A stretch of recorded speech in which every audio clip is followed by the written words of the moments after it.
I just hit the window.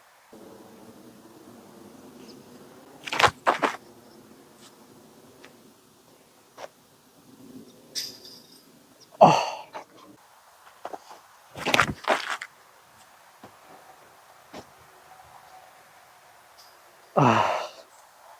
So for the first time in quite some time, I've actually signed up for a B tier multi-round disc golf tournament. I'll be playing in the MPO division, and it's been quite some time since I've actually tried to really get better, get more consistent, dial my game in. So today's video is a bit of what I'm going to do to prepare for my next tournament. This is what I like to do instead of field work. I honestly despise doing field work unless I'm throwing a new disc for the first time. I see the value in it, but I just don't like doing it because it's not fun. So this is what I like to do instead. I've got myself a 310-foot-ish safari hole here. This is going to be our tee box, and that basket right there is going to be the target. How I like to do it is grab a bunch of discs that I'm at least somewhat familiar with. Try not to use like brand new discs you've never thrown before. I've got my understable to stable, and then my most stable. And today I'm going to be working on my backhand only. So I'm going to be trying to basically throw all of these discs either close or into that basket, trying to shoot for ace runs basically.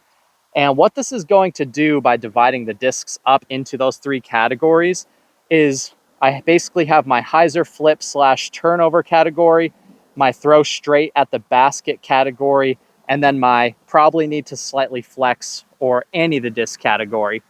Why I like to organize the discs in this way is when I'm throwing this category on the left, I can go for a similar release on each and every shot, working on that muscle memory.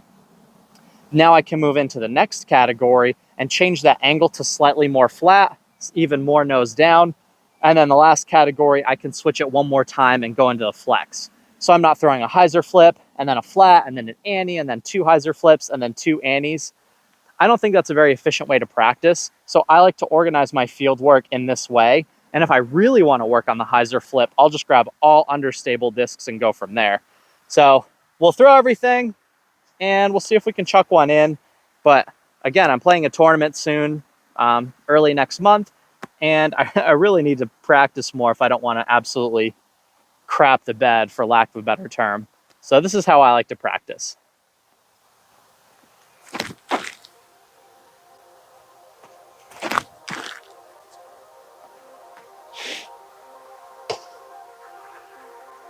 I just hit the window.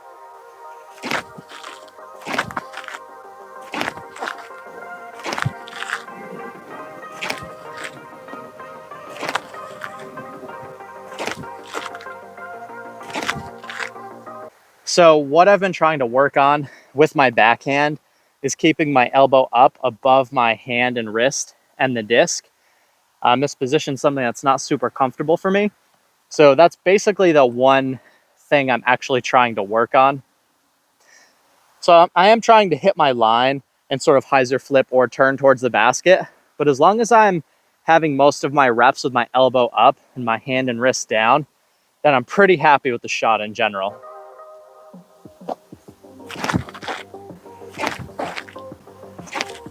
So now we're going to move up to the next category in stability.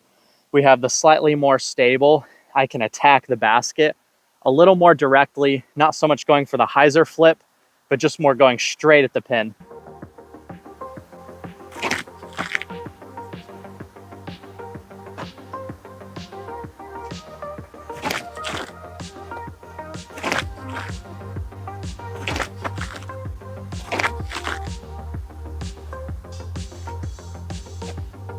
Oh.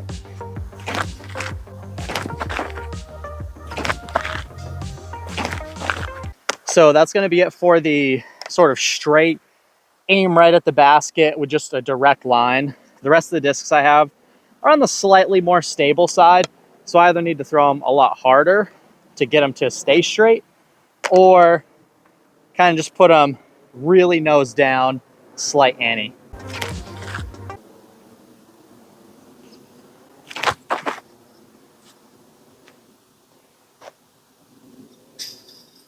Oh. with the zombie. So we'll go grab everything, throw them all one more time. And then honestly, that's really all it takes to sort of improve your consistency. I expect my next rack of discs to have more success and be more accurate than the first now that I'm warmed up. So I guess one other notable thing, as you're laying your discs out, if a disc started in the flippy category and then it just flew more stable than you thought, move the discs to the respective category that they should be in. It's going to help you learn the discs that you're throwing as well. Just because you think a disc is going to fly a certain way doesn't mean that's how it actually flew. So try and be perceptive to the flights you're getting out of each and every disc. Like, for example, I had my Cosmic Neutron Crave in the stable category, but it just kind of flew more like in the dead straight category. But again, starting from left to right, understable, kind of stable, and then overstable.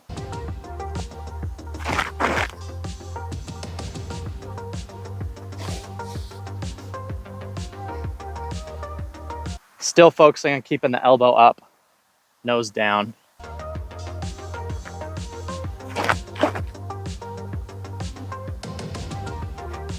Go in.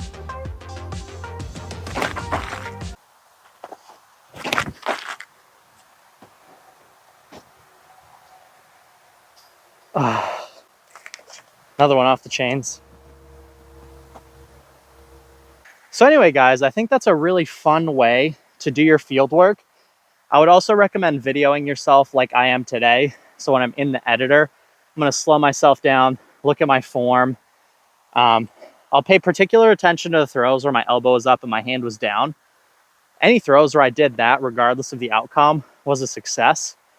And next time I come out, hopefully that muscle memory will be a little bit more confident and I'll be able to get, even more good ace runs. But 2 chain hits, I'm pretty happy with that from just an ace running perspective. But anyway, I'd love to hear what you guys think about this method in the comments section down below. You're watching Iceberg TV, and take care.